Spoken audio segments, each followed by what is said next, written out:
In the U.S., national security news can feel far away from daily life. Distant wars, murky conflicts, diplomacy behind closed doors. On our new show, Sources and Methods, NPR reporters on the ground bring you stories of real people, helping you understand why distant events matter here at home. Listen to Sources and Methods on the NPR app or wherever you get your podcasts. Public radio with us, Click and Clack, the Tappert brothers, and we're broadcasting this week from the Ranting and Raving Harness here at Cah Tahk Plaza. Stand back! My brother is whipped up for a good old-fashioned rant and rave. You know, and you've been so good about taking the pills I haven't recently. ranted and raved on the air, I don't believe, for maybe 5-6 years. Or was it weeks? Whatever. No, I mean, it used to be almost a weekly occurrence. It was almost a weekly occurrence, but as I get older... You forget, I just forget the stuff. I know I'm angry about something, but I don't know what it is. Yeah.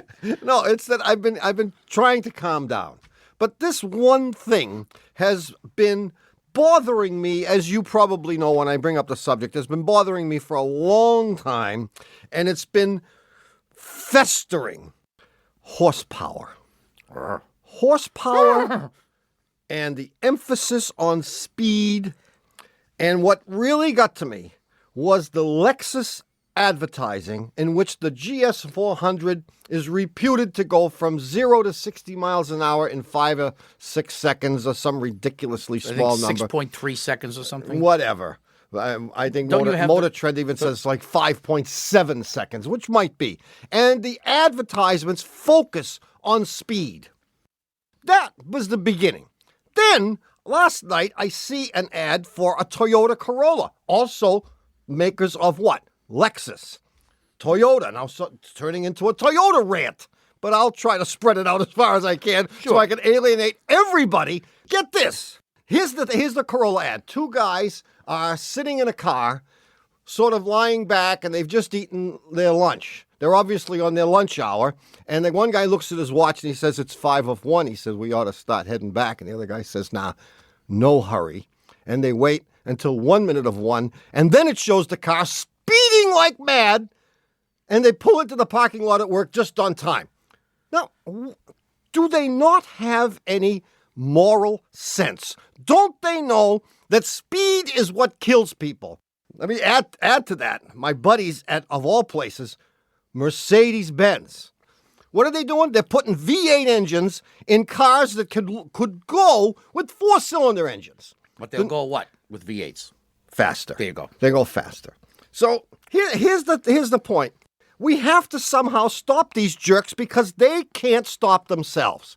They know it's not right to make cars that will go faster and faster and then promote the fact that they'll go faster and faster. I'm fed up with them. I told you how to stop it. How do we stop it? Anyone that's victimized by a car that is too fast and has been sold to somebody with ads that promote the fact that it's fast, plow into them. Has to sue the company that makes the car. I like the ramming idea. I'm trying to put together a band of vigilantes who all own heaps and are willing to sacrifice their lives and their cars just to smash into everyone who drives fast. So after you and Dick Malio join, who else is going to be? That will be it.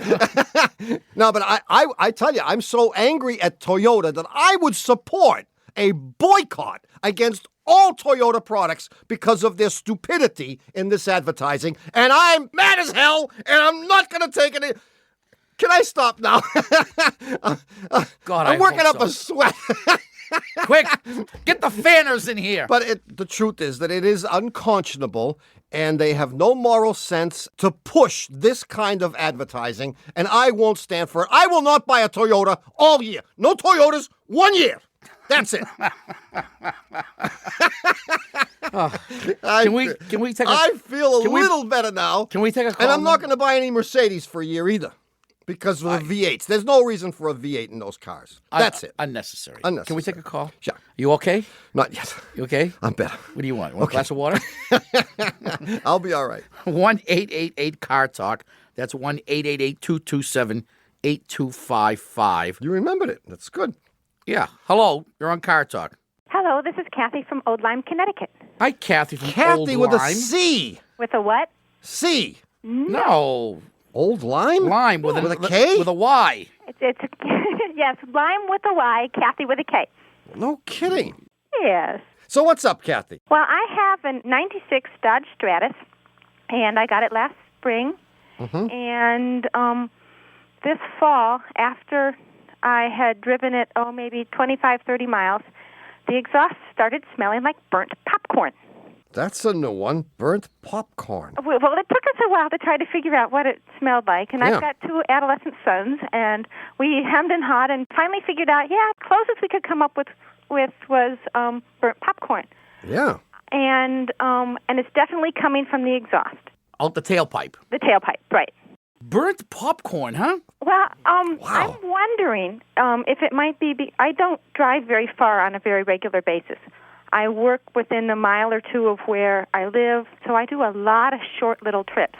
Well, I'm going to tell you what I That's believe. got nothing to do with it. No, because I was wondering if I was developing a primordial soup in my mouth. You No. may be, but I think the smell is not really coming from your muffler. Or coming out the tailpipe, but it is coming from the engine You compartments. think so? And I think the most likely thing to make a smell like this is a very small oil leak. And somehow or another, the oil is dripping onto your exhaust system, and when it's vaporized, it makes this smell. Yeah, and it's very unlikely that something coming out the tailpipe would smell of burnt popcorn. Now, you have a couple of teenagers? Actually, 1 teenager and a 12-year-old. Close enough. You get them to go walking around the car, sticking their nose up that tailpipe, and see... Asphyxiate them good here. Huh? No, they'll be all right. And After you revive them. And I'll bet you they'll find that the smell is not, in fact, coming from the tailpipe, but is coming from under the hood. You could alternatively, instead of exposing your children to carcinogens, I could do it to my husband, right? Yeah, sure. Let your husband do it. you could take it to the dealer and ask them to put it on the lift and look for an oil leak. And I bet you they're going to find something like your oil pressure switch is leaking or the valve cover gasket is leaking. Okay. See you, Kathy. Thank you very much. Bye-bye. Bye-bye. Bye. 1-888-CAR TALK. That's 888-227-8255. Hello, you're on Cah Tahk. This is Dave. I'm up in Hanover, Massachusetts. Dave, Hanover. Where's that? About 20 minutes south of Boston. Oh, that's like down the Cape, sort of. Yeah, about halfway. I've never been. Is it exciting? No, it's kind of a quiet little sleepy town. Yeah. Little suburb. So what's on your mind, Dave? Well, I have an 89 Volkswagen Golf that I've had for about 3 years now. It's got about 130,000 miles on it. Every once in a while, it starts to click as you're driving it. And then when you're driving along, all of a sudden the whole front end will start to shake, like the car is about to shake apart. Oh. Really? Yeah, but it doesn't do it all the time. And I have no idea what makes it do it and what doesn't make it do it. And I brought it to a mechanic, and they had no idea what it was. Is the clicking in step with the rotation of the wheels? It sounds like it. And it would stop if you stopped. Mm-hmm. And as soon as you took off again, you'd begin to get clicks more or less in step with the speed of the wheels. Yes. Wow. And it's accompanied by a vibration. Yes. This sounds dangerous, Dave. Yeah, I was going to say I have to preface everything my brother is going to tell you by saying that whenever you have vibrations in the front end, it's probably something dangerous, or at least you should assume that it's something dangerous. It feels dangerous. So you've had Sure people it look is. at this. I have had people look at it. And they replaced something, and it stopped for about a week and a half, and then it started again. Ooh. Had it ever gone a week and a half without doing it before? Oh, yeah, it goes for 2 weeks without doing it. And then all of a So sudden they it'll may start- not have done diddly when they replaced whatever they replaced. Yeah? Well, I think I know what it is. Do you really? I think. Okay.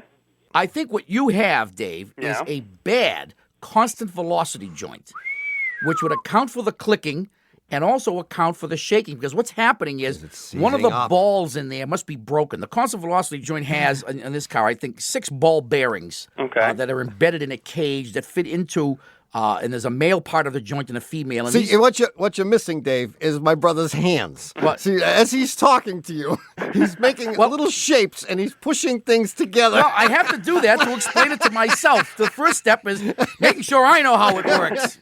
In any event, one of these little ball bearings, which are about a half an inch in diameter, has probably broken and probably occasionally jams itself so this that is good. it inhibits the free movement of the outer part of the Zeppa joint. Okay. And when that happens, it actually, as it turns, whenever it comes to this bad ball and it can't flex, it momentarily slows that wheel down. All right.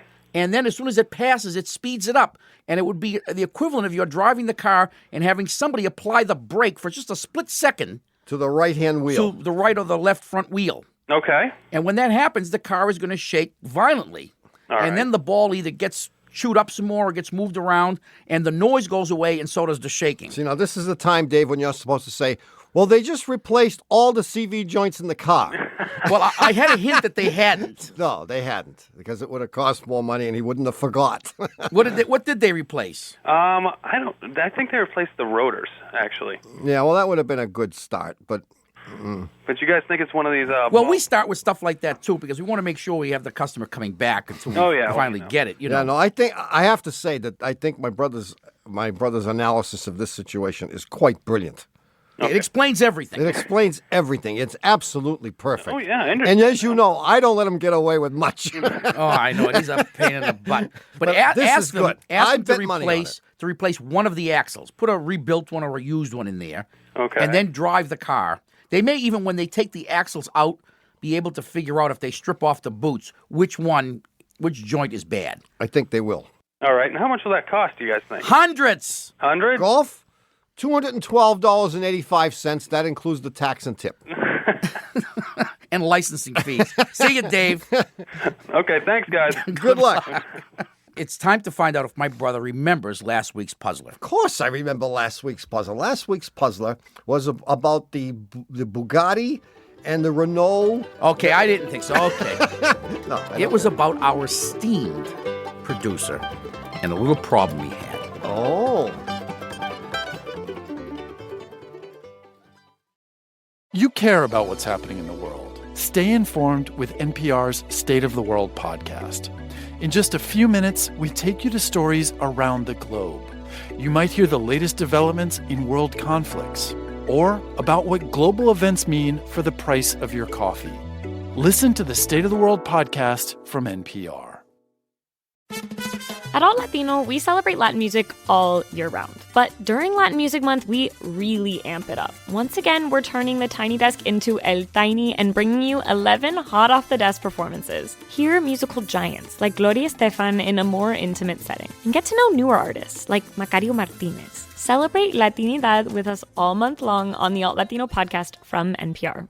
We all wonder about life's big questions. Why are we here? What are we to do? And how to make sense of it all. On Ye Gods with Scott Carter, I talk with politicos, priests, actors, and atheists on how they wrestle with life's mysteries. Their stories will spark reflection, challenge assumptions, and maybe even bring you some clarity on your own journey. Listen to Ye Gods, part of the NPR network, wherever you get your podcasts. Support for NPR and the following message come from the estate of Joan B. Kroc, whose bequest serves as an enduring investment in the future of public radio and seeks to help NPR be the model for high-quality journalism in the 21st century. Hi, we're back. You're listening to Cah Tahk with us, Click and Clack, the Tappert Brothers. And as promised, here is the answer to last week's puzzler. What was the question? Oh, you're going to tell it? I'm going to give you the question first. And the answer. I could just give you just the answer? Maybe I should just do that. Yeah, you should just do that. Long, long ago, when he was but a lad, our producer, Dougie Berman, had 3 girlfriends. This was before he was married, I think. Now he's only got 2. Anyway, he had 3 girlfriends, and he would juggle them. On Monday, he would visit one. Tuesday, he'd visit another. And Wednesday, the third one. And then he'd repeat the process. And each time he would make one of these visits, he would drive his car. But before he could drive his car, because it was a real heap, he'd have to go through a little ritual. He would open the hood. He'd have to top off the coolant because he was leaking coolant. Mm-hmm. He'd have to top off the power steering fluid. That leaked too. He'd have to fill up the oil because he was burning oil like crazy. Blew smoke out the tailpipe, the whole bit, you know. Anyway, he closes the hood, drives to girlfriend number 1's house, and pulls into the driveway and parks the car. He follows the same procedure each day. He pulls as far into the driveway as he can so the other girlfriends won't see this jalopy because it's easily recognized. Yeah. He does this for girlfriend number 1 on Monday, number 2 on Tuesday, number 3 on Wednesday. But when he pulls into girlfriend number 3's driveway, an interesting thing happens. Fire erupts under the hood. The thing bursts into flames, at which point he jumps out of the car, throws open the hood, removes his pants, and beats out the flames. Wow.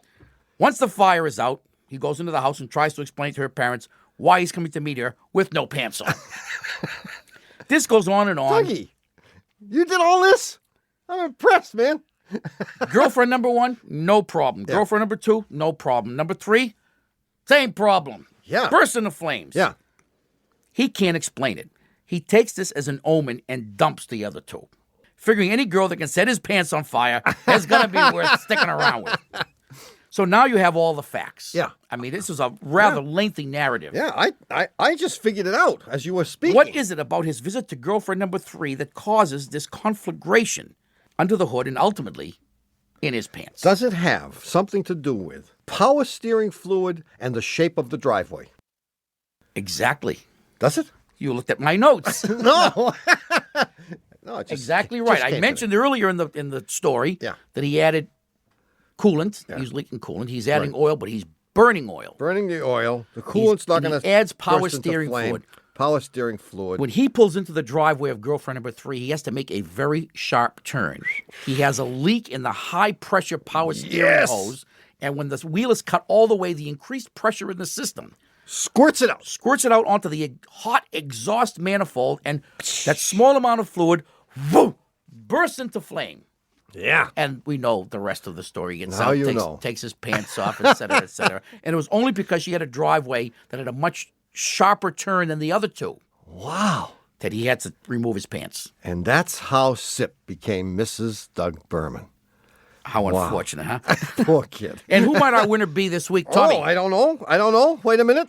Here it is. The winner is Ed Clopton from Iowa City, Iowa. And for having this correct answer chosen at random from among the thousands of right answers that we got this week, maybe 3. 4. Our buddy Ed Clopton was going to get one of our 10th anniversary. Ed, come on down, man. The 10th anniversary Cah Tahk t-shirts that has the current slogan, celebrating 10 years of bad car advice. Congratulations to Ed Clopton from Iowa City, Iowa. That's so he'll spend $5 and buy the tape of this show because his name is so prominently mentioned. And that $5 will go toward pieces for my dart.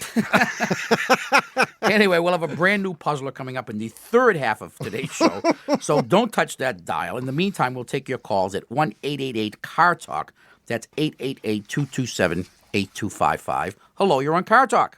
Hi, this is Danny in the Dalles, Oregon. Danny? Yes, In where, Oregon? the Dalles.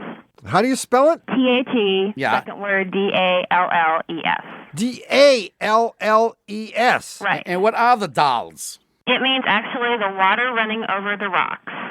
That's what you get when you have French fur trappers naming your town. Ah, okay. Pierre, les dalles. Oh, oui, oui. Exactly. I'm with you now. Okay. Okay. So what's up, Danny? Well, here's my situation. I just made the biggest automotive mistake of my life. And my husband Tuned and in a second time, huh? Well, and my husband and I can't quite agree on how to solve it, and we agreed that whatever you guys said would go. Really? Cool. Yeah. So you have the power in your hands. And how is your relationship with your husband otherwise? Excellent. So we should try as much as we can to help you out of the problem. Yes. Okay, Yes. we will. Okay, I was in pregnancy-induced insanity about 4 months ago. 100-degree weather, 9 months pregnant. Decided I needed to get rid of my little Honda Civic and buy a family car. Yeah. So I went out and bought an '89 Range Rover wagon. Ah. It's really cute, and it's cute. That was the only thing I liked about it. Yeah, that'll do it. And my husband is like a very conservative banker, and he wanted a plain Jeep, something reliable. Yeah. And I bought this horrible car. So Okay? you went out and made a unilateral decision. I did. I You bought just it by bought myself. Oh, you did? Accidentally. Well, that's a different story. I didn't mean to buy it quite the way I did, but I did. But you bought it, and he comes home from work one night, and you say, honey, Worse. I say, honey, we have to go pick up the car. We bought it from, not a dealership, from this little weasel. And he said, go pick it up at the dealership. I had him fix a few things on it. It's all paid for. Ah. So we go down to pick it up. It's in Portland, so it's 90 miles out of our way. We go pick it up, and there's a $400 balance for the new alternator. So the sleazeball who was a used car salesman? No, he used to be, but this is just a private dealership thing. And after it's all over, he said, I used to be a used car salesman. I'm like, yeah, and you I said- can believe that.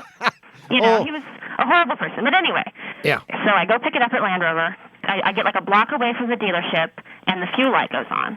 And I'm in downtown Portland, and these things get 10 miles to the gallon, so I'm just frantic.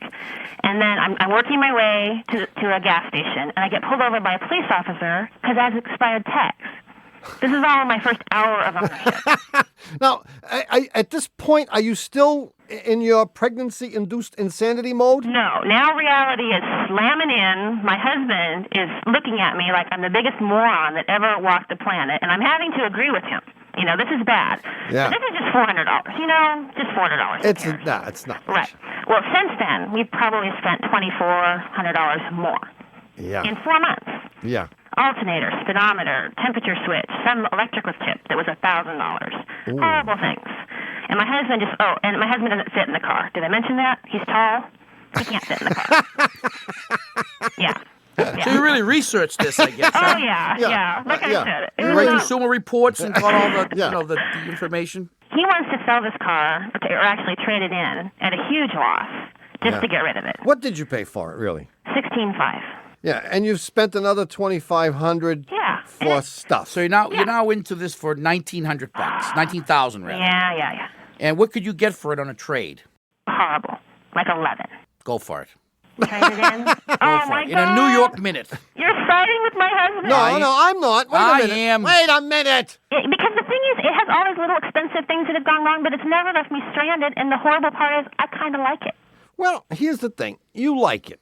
Yeah. The mistake that you actually made. Which one? No, I think out of all of them. Is you married a guy, first of all, that was too tall. That's your first mistake. That was your first mistake, yeah. Now, here's the mistake you made was you bought a car like a pig in a poke. Yeah. And, I mean, I don't know if you've ever heard the show before, but we have said 100,000 times, if not more, you never, ever buy a used car without having a mechanic check it out. Okay. I mean, this vehicle does not have a stellar repair record, but it's not that bad. It's not great. But I would say it's below average. It is below average. Yes, it is below average. It is. And when you have to have it fixed, it costs more than average. And they don't have the parts generally, which means you have to wait longer than what? Average. Yeah. Which means that you're without it longer than average. Yeah. Which means you drive less than average. Yeah. And you have fewer more chances time to there. have accidents because you're not in the vehicle. Right. Often This is enough. true. This is true. Yeah. Spent the holidays at the dealership. You bought this thing purely on emotion. Yeah. Yeah. It was cute. And you want to keep it purely on emotion, even if logic tells you that you shouldn't. Right. And I'm going to propose a compromise solution. are you? That you and your husband I got it. agree on a time frame and money frame. That is, over the next, say, 6 months, you'll agree that if the expenditures are more than X, then you'll dump it. Okay. Yeah, I mean, something like, $8,000-$10,000. Yeah. I mean, give yourself some wiggle room. But here's what I would do, Danny, is before you do anything, you can sort of make up for the earlier mistake by bringing it to your mechanic and have him check it all out as though you hadn't bought it yet.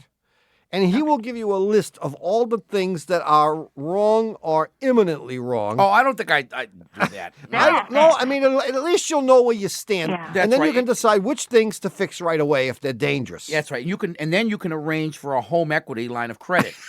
Exactly.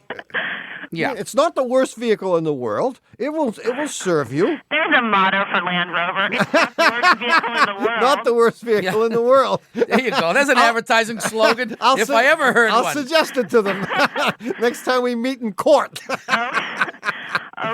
Thanks, guys. Hey, good Yeah. luck, Danny. Okay. Well, I'm glad we were able to cheer you up. Oh, yeah. See you later. All right. Bye-bye. I would keep it.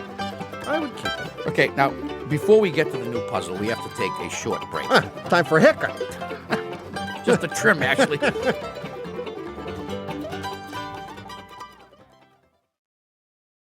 I'm Rachel Martin. If you're tired of small talk, check out the Wildcard podcast. I invite your favorite celebrities to open up about the big topics we all think about but rarely talk about. Tune in this fall to hear Matthew McConaughey, Shonda Rhimes, and Padma Lakshmi talk about everything from grief and God to ambition and forgiveness. Watch or listen on the NPR app, YouTube, or wherever you get your podcasts. For world-renowned cellist Joshua Roman, long COVID caused an identity crisis. That was probably the lowest point. No confidence in my ability to recover. Crisis of faith about what music meant. On the TED Radio Hour, how he found his way back to music and a new sense of self. Listen on the NPR app or wherever you get your podcasts. Psst, psst. Did y'all hear? Code Switch is one of Time Magazine's top 100 podcasts of all time, baby. Mm-hmm. They called our show, quote, a kind of cultural compass, never preachy, always curious about the roots of inequality in people's lived experiences. Mm-hmm. I mean, I'm biased, but we couldn't have put it better ourselves. And we're digging into all this every week. So make sure you catch the next episode of Code Switch on the NPR app or wherever you get your podcasts. Keeping up with the news can feel like a 24-hour job. Luckily, it is our job. Every hour on the NPR News Now podcast, we take the latest, most important stories happening, and we package them into 5-minute episodes so you can easily squeeze them in between meetings and on your way to that thing. Listen to the NPR News Now podcast. Now. We're back. You're listening to Car Talk with us, Click and Clack, the Tappert brothers, and we're here to discuss cars, car repair, and the new Puzzler. Yes, I can hardly wait. Now, as advertised. It'll be brief. This will be brief because last week's was so lengthy, and it really wasn't that. I mean, considering the length of it, my brother's now looking at me saying, what was last week's puzzle? We just discussed it 10 minutes ago. Doug, about Doug. Yeah, that was long, but it was good. You liked it, huh? I did, yeah. Well, I'll see how you like this one, buddy. Yeah, okay, go ahead. My neighbor Frank says to me one day, yeah, he says, I have 5 children. And I say, I know that. And he says, and half of them are boys. Yeah. And I said, I'll get right back to you. Can you explain that? Oh, that's it, huh? Now, if you think you know the answer. That's brief. It is brief. Yeah. Yeah. If you think you know the answer or just have nothing else to do and you feel like taking a stab at it, mail your answer to Puzzler Tower, Cah Tahk Plaza, Box 3500, Harvard Square, Cambridge. Our fair city. Ma 02238. Or, of course, you can email us your answer from our website, cartalk.msn.com. Just click on the Talk to Car Talk section. And if we choose your correct answer at random from among all the correct answers that we receive, that is not all the correct answers in the universe, just the ones we happen to I mean, you may write a correct answer on the back of an envelope. You may discuss it with someone over coffee. But if we don't actually have access to it. If we don't get it, then you get what? You get squat. There you go. And that's it. But if you don't get squat and you win, you'll get one of our new Car Talk t-shirts, proudly proclaiming that we are celebrating 10 years of bad car advice. Now, if you'd like to call us, the number is 1-888-CAR-TALK. That's 888-227-8255. Hello, you're on Car Talk. This is Roger from Akron, Ohio. Hi, Roger. How you doing? Great. I think I've got an interesting problem for you. And lay it on us, Raj. It's a 94 Toyota Tercel.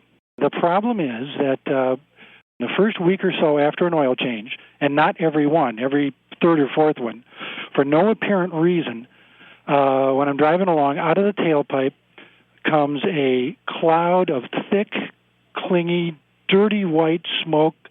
It could only be described as biblical in proportion. Wow.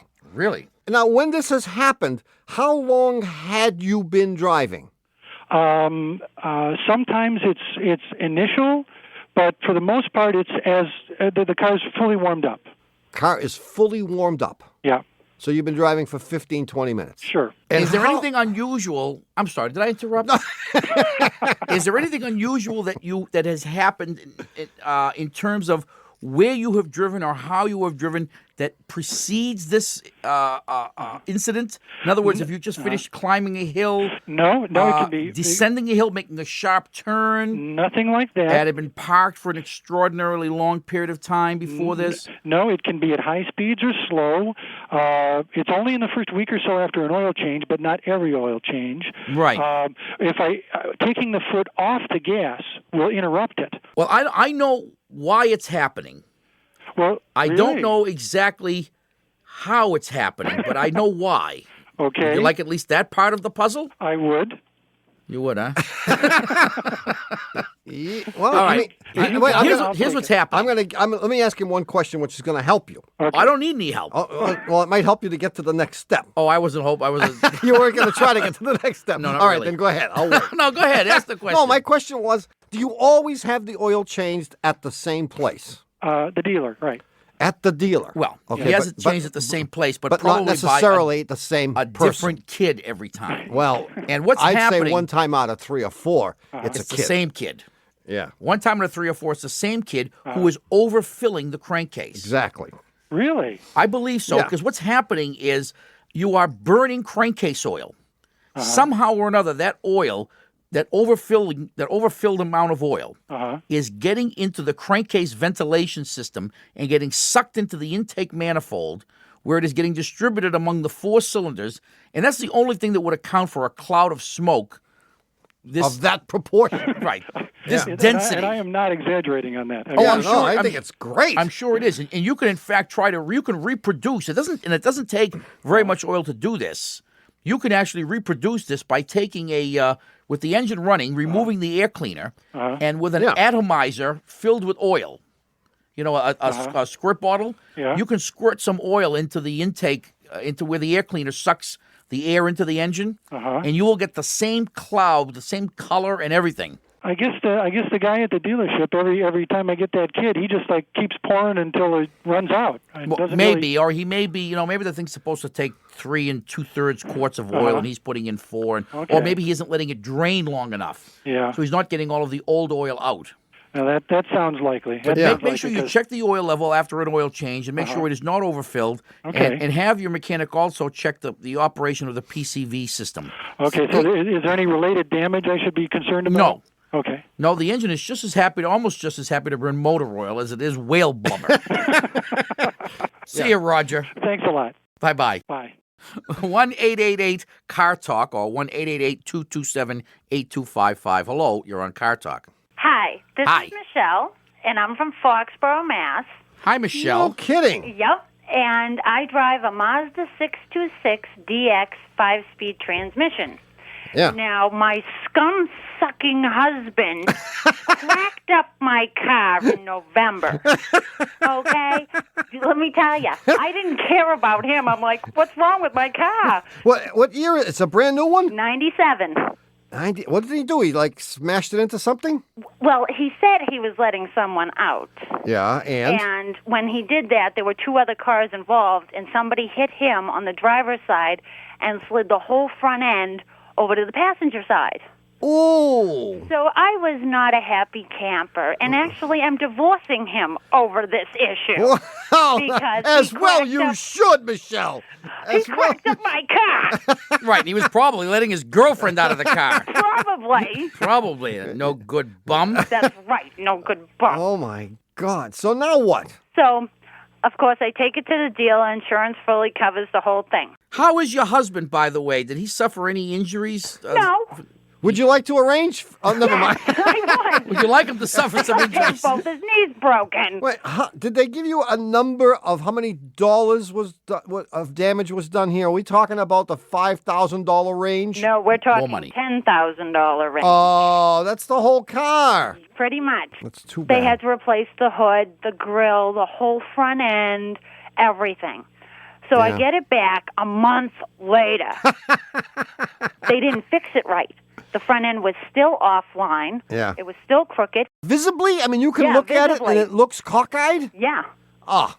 So then I sent it back, and Yeah. they kept it for another week to fix it. Well, they won't be able ever to fix it, in my opinion. Yeah, that's my opinion, too. Right, because if they gave it back to you so that you could look at it and see that it wasn't straight, then these guys are losers.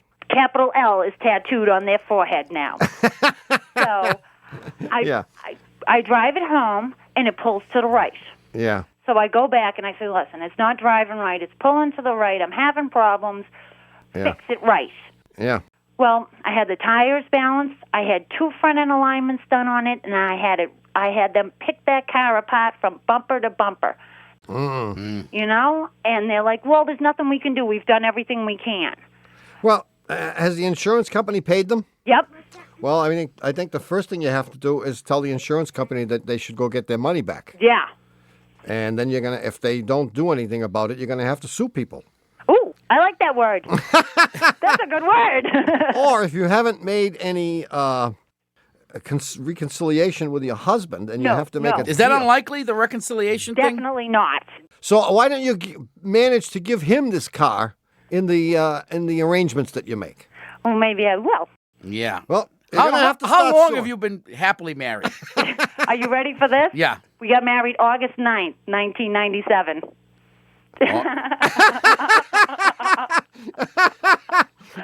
3 months later, he cracks up my car, which I found no humor with. Oh. Well, good luck with the lawyer. So this is a whirlwind romance, so to speak. Yeah. Well, tell the lawyer you got 2 cases for him now.